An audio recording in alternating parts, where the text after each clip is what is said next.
What if I told you that your kindness is not kindness at all, but a disguise, a mask that hides your fear of rejection, your hunger for approval, your secret terror of being unloved? This is the hidden conflict within every people pleaser, the battle between the mask you wear for others and the soul you abandon for yourself. Imagine walking through a dream. In the dream, you are surrounded by faces, all of them smiling at you. They adore you, they applaud you, they accept you completely. But as you leave and return to your own room, you take off your mask, and in the mirror, there is nothing. Only emptiness stares back. This is the tragedy of living for others. The persona thrives, but the self withers. Today, through the lens of Carl Jung's psychology, we descend into the unconscious to uncover why you have been trapped in pleasing others, and how you can finally break free to reclaim the power of your authentic being. There is a part of you that smiles when you don't want to smile, a part of you that nods in agreement even when every fiber of your being wants to say no. This part of you bends, adapts, sacrifices, and submits in order to maintain harmony. On the surface, it looks like kindness. It looks like generosity. It looks like love. But beneath the surface, within the unseen chambers of your unconscious mind, something else is happening. You are exiling your truth. You are betraying yourself. Carl Jung would call this the shadow of pleasing. It is the hidden side of a pattern that appears noble, but in reality conceals fear. The fear of rejection, the fear of disapproval, the fear that if you do not give people what they want, they will turn their backs and leave you. And so, you present the polished mask, the compliant smile, the ever-giving hand, while your inner world, your authentic feelings, remain locked away. The shadow is not evil. It is the energy you have disowned, the impulses you have repressed, the parts of yourself you deemed unacceptable because someone, somewhere, convinced you that to be accepted you must not show them. Imagine a child whose anger was met with punishment, whose sadness was dismissed, whose independence was criticized. That child learned quickly, if I want to be loved, I must not disturb, I must not disappoint, I must not oppose. And so the child creates a mask, the persona, that gains approval. But behind that mask, in the darkness, the shadow grows. When you live as a people pleaser, you are caught in this archetypal drama. Outwardly, you become the caretaker, the accommodator, the one who keeps peace at all costs. Inwardly, you accumulate unspoken resentment, buried frustration, and the haunting sense that no one truly knows you. Because how can they? They are not relating to yourself, they are relating to your mask. They love the version of you that pleases them. But the version of you that holds anger, longing, and individuality remains unseen. This creates an unconscious tension. Jung often described the psyche as a system seeking balance, and when one side of the self is overdeveloped, the opposite inevitably rises to restore equilibrium. If you spend your life pleasing others, suppressing your shadow, then the shadow does not disappear. It grows stronger. It may emerge in passive-aggressive behavior, in silent bitterness, in sudden explosions of anger that shock even you. Or it may manifest in dreams, dreams of rebellion, dreams of conflict, dreams where you finally scream what you dare not say while awake. Listen closely. The people-pleasing pattern is not truly about kindness. It is about survival. It is an ancient defense, born from your earliest experiences of needing to be accepted, needing to belong. Humans are tribal creatures. To be cast out once meant death. Deep in your unconscious, this ancestral fear still lingers. To say no feels like danger. To assert yourself feels like risking exile. And so you appease. You soften. You hide your claws and swallow your voice. But Jung would remind us that what you resist persists. The denied shadow will not remain silent forever. It seeks integration. It longs to be seen. And until you acknowledge it, you will live in a cycle of pleasing others while secretly resenting them, appearing agreeable while internally suffocating. Think for a moment of the archetype of the martyr, the one who sacrifices endlessly for the good of others. At first, society praises the martyr, the selfless giver, the tireless servant, the one who never says no. But in mythology, the martyr often becomes bitter, broken, or vengeful. The archetype flips, revealing its shadow side. This is the fate of the people pleaser who does not confront their shadow. They become a prisoner of their own goodness. To understand the shadow of pleasing is to realize that every time you say yes when you mean no, you are not only lying to others, you are lying to yourself. And each lie, each false smile, each forced agreement adds another stone to the wall that separates you from your own soul. Jung taught that the first step in shadow work is recognition, to stop and admit, yes, I please people because I fear rejection. Yes, I hide my truth to maintain approval. Yes, I wear a mask that I mistake for myself. This recognition alone begins to loosen the grip of the shadow, because once you see the pattern, you can no longer unconsciously obey it. But recognition is not comfortable. It requires you to admit that much of your so-called kindness is contaminated by fear. It forces you to look at the ways you manipulate reality, not through aggression, but through submission. It asks you to confront the paradox that your desire to be loved has led you to betray love for yourself. In the depths of Jungian psychology, the shadow of pleasing is not something to eradicate, but something to integrate. That hidden anger, that suppressed desire, that quiet rebellion, these are not enemies. They are parts of you that want to be acknowledged, to have a seat at the table of your being. To integrate the shadow is to say, yes, I am kind, but I am also fierce. Yes, I care for others, but I also protect myself. Yes, I can give, but I can also refuse. This integration restores balance. It brings wholeness, and without it, you remain split. One half adored by the world, the other half suffocating in the dark. There is a face you wear when you step into the world, a carefully crafted mask, polished with smiles, politeness, charm, and restraint. It feels natural, almost second nature, as if this is simply who you are. But Carl Jung would remind you, this is not the whole of you. This is the persona, the mask of society, the archetypal layer of your psyche that mediates between your inner truth and the outer world. The persona is not a lie. It is not inherently false. In fact, it is necessary. Without it, you would struggle to function in human society. It is the role you play in the great theater of life. The teacher, the friend, the parent, the colleague, the polite stranger on the street. It is the social contract given form. Yet the danger begins when you confuse the mask for the face, when the persona becomes not just a role you wear, but the prison you inhabit. From early childhood, you were taught the rules of the persona. You learned quickly which parts of yourself won approval and which parts drew punishment. If you were praised for being quiet, you silenced your louder impulses. If you were rewarded for helping, you repressed your selfish needs. If you were loved when you smiled, you hid your sadness. Each of these adjustments stitched together your mask, thread by thread, until one day you could wear it so perfectly that even you forgot there was anything underneath. Jung described the persona as a compromise between the individual and society. It is the means by which you survive in the collective. Yet, he also warned that the more you identify with the persona, the more you risk losing your soul. The persona may make you socially accepted, admired even, but it does so at the cost of authenticity. It demands conformity. It whispers, do not stand out, do not disturb, do not reveal too much. And in obeying it, you exile parts of yourself into the shadow.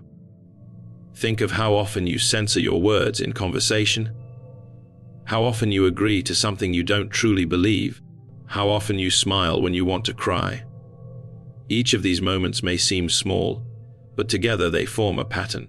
You are living for the expectations of others, not for the call of your own inner voice. This is the tyranny of the persona. The archetype of persona can be imagined as a mask worn by an actor in an ancient play. In Greek theater, the mask was both a disguise and a symbol, a way of amplifying a role so the audience could recognize it instantly. But no actor was ever meant to become the mask itself. The role ends when the curtain falls. Yet many people never remove their mask. They play the part of the agreeable one, the helpful one, the polite one, even when they are alone. And then they wonder why they feel empty, why they feel unknown, why their life feels like performance instead of presence. Jung saw the persona as both gift and danger. The gift is that it allows you to meet the world without raw exposure, to adapt, to survive, to function. The danger is that it convinces you that this adaptation is all you are. In truth, the self is vast, multidimensional, contradictory, filled with light and shadow. The persona is only one fragment, yet it demands you flatten yourself into its shape. When you are caught in people-pleasing, you are caught in over-identification with the persona. You believe you must always appear good, agreeable, acceptable. You cling to the mask because it has protected you for so long. And yet, the more tightly you cling, the more you strangle the authentic life within you. The persona is not destroyed by rejecting it. That would only create chaos. The persona must be understood. It must be seen for what it is: a role, a tool, a surface, not the essence. To begin loosening its hold, you must notice when you are acting from the mask rather than from your truth. You must ask yourself, who am I when no one is watching? What do I feel when I stop smiling? What desires live in me when I am no longer afraid of disappointing others? Jung often warned that the persona is seductive. It offers approval, applause, and belonging. It feels safer to live behind it than to risk revealing your whole being. But safety and authenticity rarely coexist. To live only through the persona is to trade your wholeness for comfort. It is to live as a character in someone else's play, never writing your own script. If the shadow of pleasing shows the hidden cost of sacrificing your truth, the archetype of persona reveals the deeper mechanism behind it. The mask becomes so habitual, so rewarded, that you no longer see it as a mask. You think it is who you are. Yet in the quiet hours, when the performance fades, an ache arises. That ache is your soul reminding you that the mask is not enough. The persona wants balance. It does not need to be destroyed, only kept in its rightful place. It is a mask to wear, not a face to become. The more you learn to distinguish the two, the closer you come to reclaiming the fragments of yourself that have been hidden, suppressed, and silenced beneath the smiling surface. There comes a moment in every life when the path splits in two. On one side lies conformity, the path of safety, of approval, of living according to the rules set by others. On the other side lies individuation, the path of authenticity, of wholeness, of living in alignment with your deepest nature. Carl Jung named this process individuation, the lifelong journey of becoming who you truly are, beyond masks, beyond roles, beyond the expectations that society has pressed upon you. But here lies the tension: individuation demands courage, and conformity offers comfort. Most people, without ever realizing it, choose conformity. They stay within the patterns that guarantee acceptance. They repeat the roles of parent, child, worker, friend, citizen, without questioning whether these roles reflect their inner truth. They say yes when they want to say no. They follow traditions they no longer believe in. They imitate the behaviors of the group, fearing that to step outside the circle is to risk rejection, isolation, even abandonment. Jung saw this conflict as one of the central dramas of the human psyche. On the surface, conformity allows us to belong to the collective. It keeps us safe in the tribe. It prevents us from standing out, from threatening the stability of the group. But beneath the surface, conformity suffocates. It silences the unique voice of the self. It reduces you to a persona, a mask that has been sculpted not by your own desires, but by the demands of others.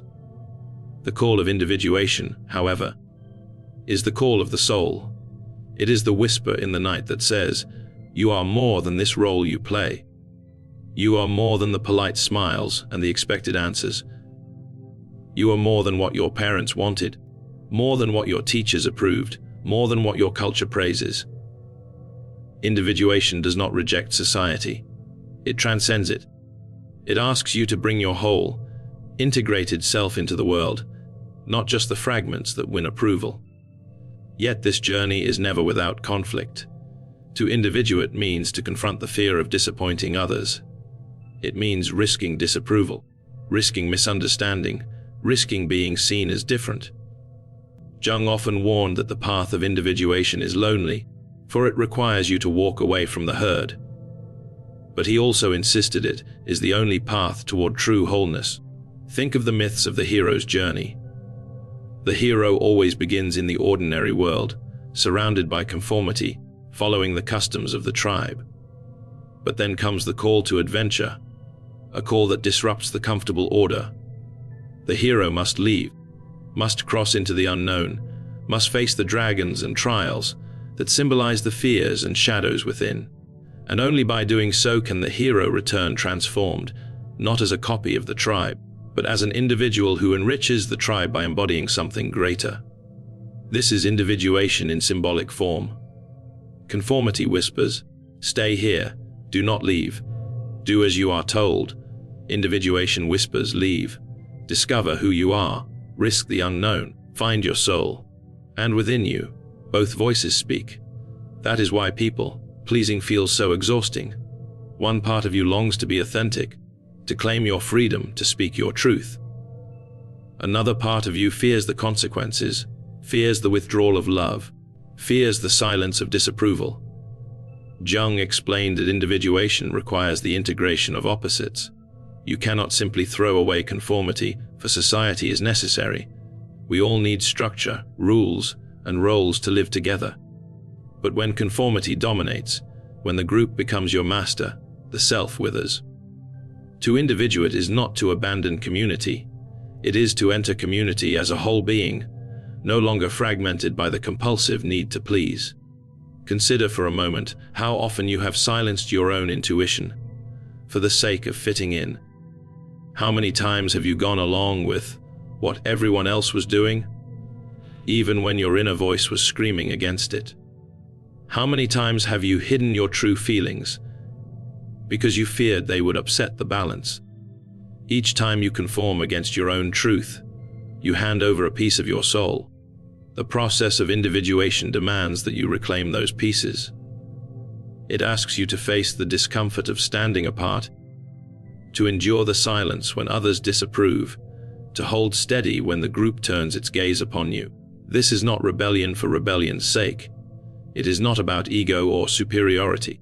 It is about becoming whole, becoming the person who exists beneath the layers of conditioning, beneath the roles you have been forced to play. Jung would often say, the self is not found by imitating others, but by listening to the depths of the unconscious, where archetypes, dreams, and symbols guide us toward integration. Individuation is the unfolding of that guidance. It is the journey of discovering your unique pattern, your inner blueprint, and bringing it to life. Conformity is the comfort of sleepwalking. Individuation is the awakening, and with awakening comes both wonder and terror. To awaken is to see how much of your life has been shaped by fear of disapproval. To awaken is to realize that the crowd you have tried so hard to please cannot give you the fulfillment you seek. To awaken is to recognize that only by becoming whole, shadow and light, truth and mask, can you find peace within yourself. The tension between individuation and conformity will never fully disappear. It is a lifelong balancing act. Yet the more you listen to the voice of the self, the more you learn to walk your own path, even when it diverges from the collective, and in doing so, you do not abandon the world. You enrich it with the authenticity of a life truly lived. There is a kind of freedom that cannot be given to you by society, by approval, or by applause. It is the freedom that comes only when you no longer betray yourself for the sake of being accepted. Carl Jung spoke of this freedom as the fruit of integration, the moment when the fragments of your psyche, the light and the shadow, the conscious and the unconscious, no longer fight against each other, but join in wholeness. This is not the freedom of doing whatever you want in the outer world. but the deeper freedom of no longer being enslaved by the inner compulsion to please others. People pleasing thrives on division. One part of you, the persona, tries to maintain harmony, to gain recognition, to preserve the fragile approval of others. Another part of you, the shadow, holds the anger, the unmet needs, the suppressed voice that longs to say no. When these two parts are split, you live in conflict. On the outside you smile, but on the inside you ache. On the outside you are agreeable, but in private you feel resentment. This split drains you of energy because your psyche is never at rest. The moment you integrate these opposing parts, you find a strength that does not depend on anyone else's validation. Integration means turning toward the very things you have been avoiding. It means facing the hidden resentment that builds when you say yes out of fear. It means acknowledging the anger you were told was unacceptable. It means recognizing the desires you buried in order to appear good. Jung insisted that these rejected parts of the psyche are not dangerous in themselves. It is only when they are denied that they become distorted. When you bring them into the light, when you admit their existence, you reclaim the energy they hold. That energy is not destructive, it is vitality, it is life force. Imagine the difference between a person who constantly suppresses their emotions and a person who has learned to integrate them. The suppressor smiles when they are breaking inside, speaks softly when they want to roar, gives when they are exhausted. They live as a shadow of themselves. But the integrated person does not deny their emotions. They can feel anger without being consumed by it. They can say no without guilt. They can offer kindness not out of fear, but out of genuine choice. This is the freedom that comes through integration, the freedom to act from authenticity, not compulsion. Integration also dissolves the illusion of extremes. Without it, you believe you must either be entirely pleasing or entirely selfish, entirely agreeable or entirely rebellious. You swing between masks, unable to find balance. But with integration, you discover that you can be both strong and kind, both giving and protective, both compassionate and firm. You are no longer trapped in the false choice of either. Or, you live from a deeper wholeness that contains the opposites. This process is not easy. It requires honesty. It requires looking at yourself without the mask. It requires admitting the ways you have manipulated reality by hiding behind sweetness and compliance. Jung would say that this confrontation with the shadow is a kind of death. The death of the false self. The death of the illusion that pleasing others will bring you peace.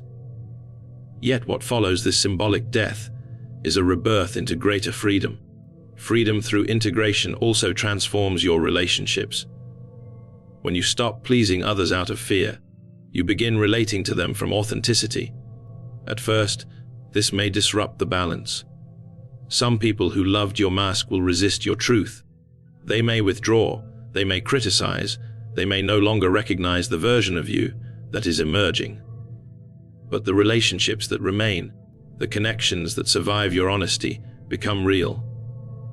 For the first time, you are loved not for what you perform, but for who you are.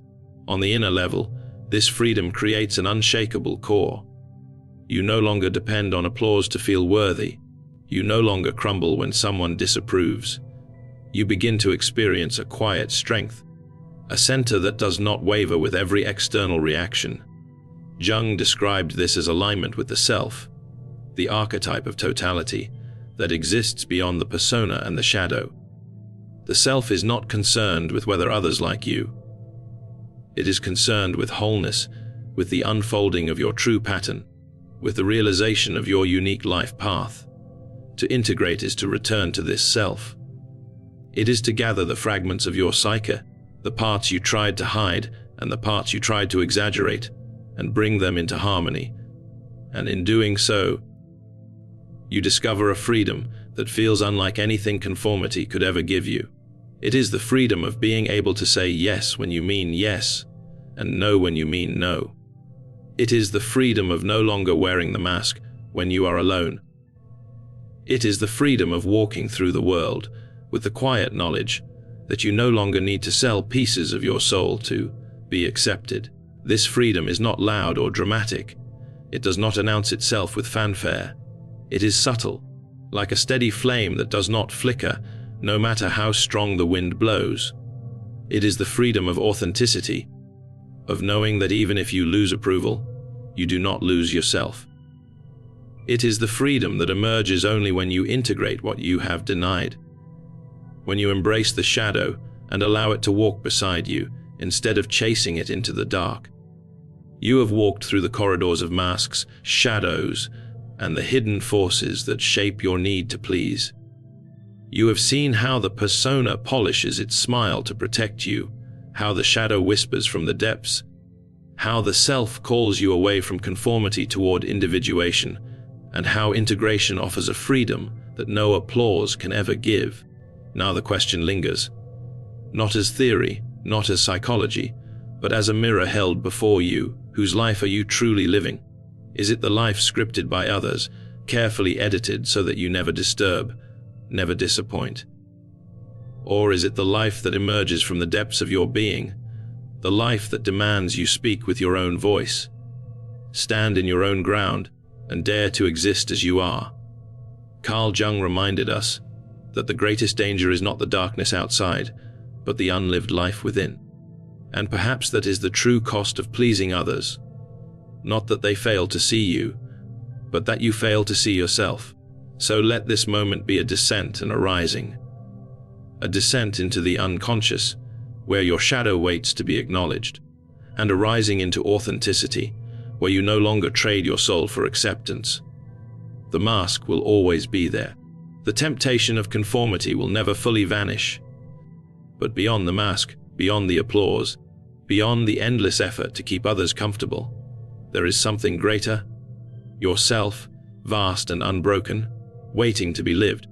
And the deeper you listen to that self, the more you realize that the power to be free was never in their approval.